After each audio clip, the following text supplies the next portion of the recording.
and it seems like people like Jack will have so much undiscovered brilliance on a level that no one else could compete with, that if we can just find A, what that is, and B, work out how to accommodate the other parts of him into an organization, that is like, that sort of superpower really for a company in the future, don't you think? That is the absolute ideal. I mean, how amazing and wonderful would it be if we were giving the sort of basic human dignity and respect to these people who are essentially growing in a different way to us. And I absolutely agree with you. I think that there are so many things that we will be able to learn. But I also feel that we're at this crumbling point now of the old paradigm and what's coming next. And the thing is none of us know, you know, and that whole thing with AI and how that's going to impact people. And I would hope that it would give us the opportunity to really tap into our humanity and our compassion and empathy and need to support these people. I mean, God, that would just be amazing. If I walked into a company and they had a space dedicated to support a person that, you know, because also it's difficult, right? If you're sitting at a desk, it's going to be very difficult if you're sitting next to someone who's physically and verbally stimming. That is going to be hard. So everybody needs to be taken into account. But if there would be a way that that person's brilliance was able to be funneled into an organization, I mean, that would just be like heaven. Yeah. You know, and it I think that's the problem, right? We're comparing. We're like, you know that old saying they talk about, comparing or judging a fish by its ability to climb a tree. Yeah. Right? I think we're looking at it completely wrong.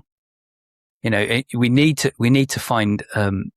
I think as leaders, you need to find the gifts in your people, and the differences in your people is the gifts that they bring. And I think if we can find the gift in that and then harness that, and how you harness it, who knows, right? As you say, we're at an inflection point now where AI could come up with something so amazing that there is that communication.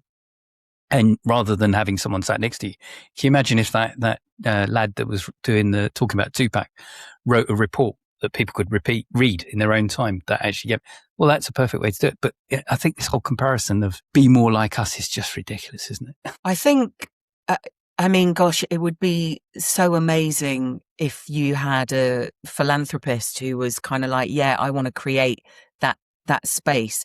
You know, it's almost like X-Men, isn't it? You need somebody to set up an infrastructure to be able, and actually in America, there are lots of organizations that do exactly that. They have big festivals and meetups, and if you're lucky enough to get in a program, they will work with a child because there are so many similarities. And that's the other thing about being on this journey. You're gaslit by everybody, like they've never seen this before, and your child is completely like a unique anomaly. And actually, Jack is textbook. All the things about Jack are textbook to all the things about other children of people that I know who are like Jack.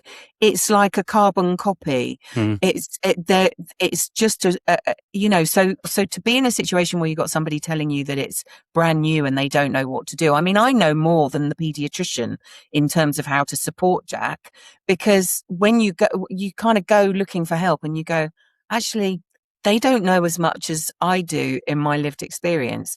And if you did have somebody that could create a space for these kids and these people, for everybody, you know, for everybody to feel needed. And that's the thing. It's like, you know, if you can acknowledge people when they're working for you, for what they do, for what their strengths are, and also for people to feel safe enough to take constructive criticism, because I think that's another thing. You know, you need to be in the right frame of mind to be able to grow. And sometimes that means listening to something that you'd rather not believe about yourself. But if you tap into your gut resonance and go, is that true? Or is this somebody trying to sort of take me down a peg or two? Because obviously there is that as well. You know, it's like, I think not everyone is altruistic and wants to bring out the best in other people. But I think when someone says something to you that's true, and to be willing to kind of look at that and to take that on board and to grow from that. And so that's everybody. Everybody needs to be supported.